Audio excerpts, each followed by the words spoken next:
Hey there, welcome to Broadband Deployment News. According to a new report from MoffettNathanson, broadband growth continues to slow. What are the reasons? Be right back.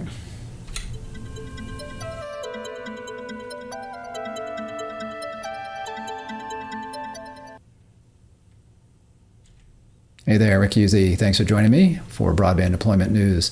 So I saw this article and wanted to comment on it. U.S. broadband subscribers pace slows across the board. I'm going to make this a little bigger so we can all see it. This is in, you can see your light reading. So pace of U.S. broadband subscriber growth slowed considerably in the first quarter of 2024 as fiber, fixed wireless access, and cable broadband service providers collectively turned in results that were worse than what they posted in the year-ago period. And we've been seeing this. This has been a trend for some time, since really just about since the end of the pandemic, because it was a big uptick during the pandemic. And I think you're starting to see, I think one of the biggest things that we're seeing is just kind of a return back to where we were prior to the pandemic. Total industry net additions, including or excluding fixed wireless access and geosynchronous satellite broadband providers. I think that's a mistake. I'm not sure if that was picked up in the light reading article from the report or what, but that I'm sure should be LEO, or low Earth orbit satellite, because geosynchronous satellites, those are the satellites that are geosynchronous. They're way up there, 30,000 miles or so. They don't move. They just stay up there, and you've got several satellites that you would have to cover the Earth, and again, they don't move very far away. You don't get very fast speeds. You get very slow latency, or you get a lot of latency, excuse me, as opposed to low Earth orbit satellites, or LEO, which would be Starlink and others that are launching satellite constellations, where those constellations are circling the Earth. So I think this must mean LEO satellite broadband providers. I could be wrong, but I don't think so, because you're not seeing any growth in the GEO satellite. I mean, that they are losing customers to the LEO satellites like Starlink. So again, what they're saying there is that including or excluding fixed wireless access and satellite broadband providers decelerated noticeably in Q1 2024. So again, the growth is slowing. The total market's growth rate dropped to just 2.3% year over year, the slowest since the COVID pandemic, MoffettNathanson estimated in its latest broadband industry trends report. When fixed wireless access and satellite, and again, I'm going to assume that's LEO satellite categories were excluded, the growth rate was much worse, actually negative 0.7%. And we have seen that in the last few reports from not from MoffettNathanson, but I think Lightman Group reports that have come out have been showing that the only growth we've been seeing in the broadband sector has been through the fixed wireless growth, and of course satellite growth as well. I don't think they count that with Lightman, but so that's what you've been seeing, is that wireline broadband has been dropping. Several reasons for that. One is fixed wireless, you can get out there very quick. If you've already got towers out there and you put, it's something like T-Mobile, you're putting 5G equipment on there and you start offering fixed wireless access, you can significantly increase your subscribers, which is what we've seen. And they've got this year-over-year industry growth trends here, and we can see what happened with COVID. Here you've got 2019, 2020, and we can see this big uptick. And I think what was going on there was people were suddenly at home. They had been relying at home on their mobile broadband, and then they could go to work and have fixed broadband at work.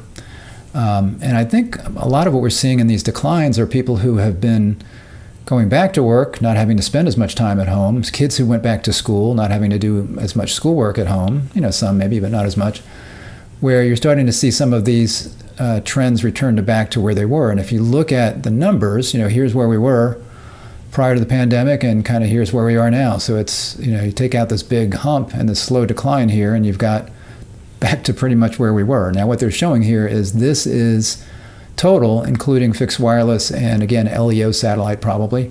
And this is just the fixed wireline broadband, which has gone negative here, a little underwater. And we have seen that because again, fixed wireless, you can get out there quickly. And what we're seeing, I think, is that taking place right here. When measured in subscriber units, the overall U.S. broadband market decelerated by 299,000 net adds versus the year-ago quarter, the most abrupt since Q2 2022. They said, mix of drivers. Moffett believes the trend is partially attributable to sluggish housing formation, with Census Bureau data indicating that occupied households in the U.S. contracted about 311,000 units in Q1 2024. So, yeah, the housing market's been slow. I'm not sure how they contracted. Excuse me, but we certainly haven't seen as many new housing, and we haven't seen, people haven't been moving as much, so there hasn't been that. The analysts acknowledge that the census data is historically unreliable, but still believes that housing formation undoubtedly slowed in the quarter, and that would be new builds where you would have new broadband. But of course, generally when somebody's moving in a new home, they're moving out of an old home, and then somebody else is moving into that old home, so you just have people kind of shifting around a lot of the time. The overall broadband market is also becoming increasingly saturated by the quarter. That's another thing to keep in mind, is that, as more people, we had a big uptick here in broadband. So you have more and more people that are getting broadband. So there's fewer and fewer people that can get broadband, or that already have it. They already have it, so they don't need it. So I think we're seeing that. So it's becoming increasingly saturated. Moffett believes the likely demise of the ACP, Affordable Connectivity Program, shares in the blame. New enrollments stopped in February, even if it becomes a one-time event that the U.S. broadband industry will have to absorb. And I don't think that's necessarily that significant either. So the ACP started just at the end of 2021, January 2022, really. So we're seeing way prior to that this huge decline, right? You're seeing a huge decline. Now, here's about where the ACP started. So you could say, well, okay, we're starting to see some leveling off. And again, it was right here, we're seeing leveling off, but this continued to plunge right here. This fixed wire line continued to plunge. And the other thing that happened around this time is T-Mobile. So T-Mobile right around here, I believe it was around April of 2022 is when they launched their nationwide 5G service.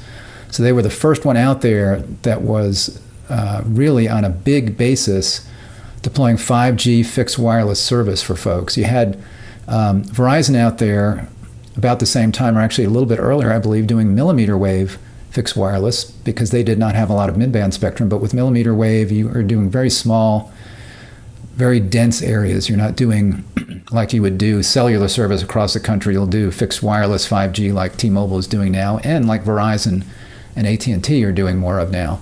So that's what I think we're seeing here, is T-Mobile is coming in. So we're seeing this drop here in wireline. We're seeing a pickup on fixed wireless. I think we're seeing two things here. Some that were unhappy with their wireline service, and a lot of this could be, I'm assuming they're counting DSL here. So we'd be seeing that as well. So a lot of people with DSL dropping off, and you've got fixed wireless maybe taking the place of that, plus satellite people with, again, Starlink, low Earth orbit satellite picking that up. So you're seeing that as being, even though there's still a decline, the decline is less as we see the total broadband here, with people, again, probably not getting rid of their DSL, maybe switching from a cable operator to fixed wireless access if they're not happy. Maybe some, this will not be reflected, I guess, with people going from cable to fiber, let's say, or DSL to fiber. So I think that's what we're seeing here.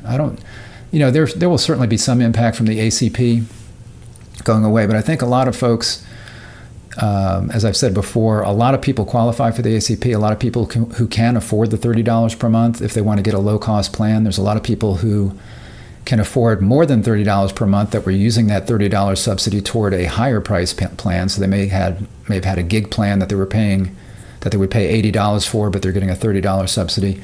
So a lot of people, it's not like the vast majority of the 20 some odd million people, 23, 24, I forget what it is, that were on the ACP are going to drop that. You will have some people that will drop it where it is going to be something that they feel they don't need anymore if they're not going to get a subsidy. And I think some of this decline from up here are people that were saying, you know what, I can get by now on my mobile at home. I'm fine with mobile broadband at home. I don't really need, I'm not going to pay for that extra fixed broadband service at home, even if they don't qualify for the ACP. I think some people are dropping that as well.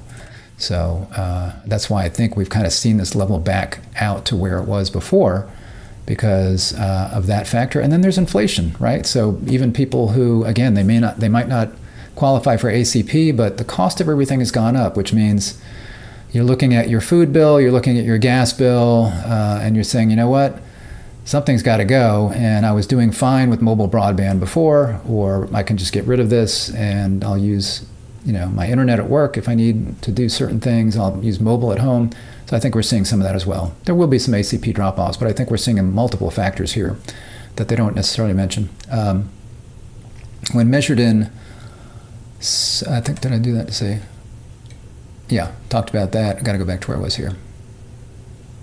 Talked about that. I think. Fixed wireless access, oh no, here it is. The bottom line is that the penetration of home broadband stalled and perhaps even declined in the quarter, particularly if one adjusts for the growth in homes passed in rural areas under RDOF subsidies and unsubsidized edge-outs. I'm not sure what he's saying there, so I can't comment on that. Fixed wireless access subgrowth passes its peak. And I think some of this is the fact that we're getting kind of saturated with people who want some kind of broadband service at home other than maybe mobile broadband. So it says among categories, it's becoming clear that fixed wireless access subscribers growth has peaked. U.S. fixed wireless access providers added 879,000 subs first quarter 2024, down from a gain of 925 in the year-ago period. And these are huge numbers compared to fixed wireline service, because they were adding subscribers, while in most cases the fixed wireline providers were losing subscribers, net losing. And that's because there were lots of people dropping DSL. Some of that was going to fiber overbuilds in those DSL areas. Some of it was going to fixed wireless. AT&T saw a sharp increase in fixed wireless access subs in Q1, and that's because they, as it says here, they're using its relatively new fixed wireless access product, Internet Air, to capture DSL subscribers and to reach into markets where fiber is not available. And so what they are doing, AT&T is looking at their joint venture with, was it BlackRock, to provide new open access networks in areas where they don't provide service, and areas where they do provide service, they are overbuilding with fiber themselves, and they're trying to hold on to those with their fixed wireless product. So their fixed wireless access product is what they're using to kind of stave off any losses of their DSL subscribers there. And then in some of those markets, they're going to build out fiber depending on if it makes economic sense. Thus, AT&T is using fixed wireless access far less aggressively than are T-Mobile and Verizon. Verizon and AT&T got into it a lot later than T-Mobile. T-Mobile now has almost 5 million fixed wireless access subscribers. And again, they just started that right about here. Back in April, I think, of 2022 is when they launched that service. So they have made tremendous gains on that. So that's another reason, as they've really now have 5 million users, they're just going to see smaller growth. They've got less opportunity for growth as they do that. Whereas Verizon and AT&T did not have a lot of mid-band spectrum. T-Mobile had a lot of mid-band spectrum, so they could launch 5G that would cover larger swaths of territory, have less attenuation. You don't need line of sight. Verizon and AT&T participated in the C-band spectrum auctions, so they got mid-band spectrum. They held off on that for a while because of concerns about interference with altimeters, but that's all since been resolved and passed through that. So now they are marketing that. Again, AT&T not so aggressively, Verizon a little bit more now. Fiber net adds also slowed from 487,000 in the first quarter of 2024 versus a gain of 517,000 in the year-ago quarter. So that's a good number of fiber adds. And again, a lot of that is upgrading DSL customers. So this could be AT&T and Verizon and other Frontier and others that were heavy DSL because they were phone companies, and DSL was the thing to have back then. But it's expensive to then rip out stuff like that and put in fiber. So I think part of what they're doing is they're upgrading areas where they can. So there are going to be a lot of new broadband customers in here, but a lot of who were fiber as they're getting these things upgraded. The other thing that we could be seeing is some of these operators holding off because of BEAD funding or other funding. Let's say their RDOF or additional ARPA funds that may be coming out. They could be holding out and looking to get some help there from some of those federal funds rather than just going it alone and deploying that. So we could be seeing some of that as to why they are not possibly deploying as much fiber now. Those trends would supposedly be good news for U.S. cable operators. However, cable operators shed 169,000 broadband subs in the first quarter, much worse than a year ago, gain of about 71,000 subs.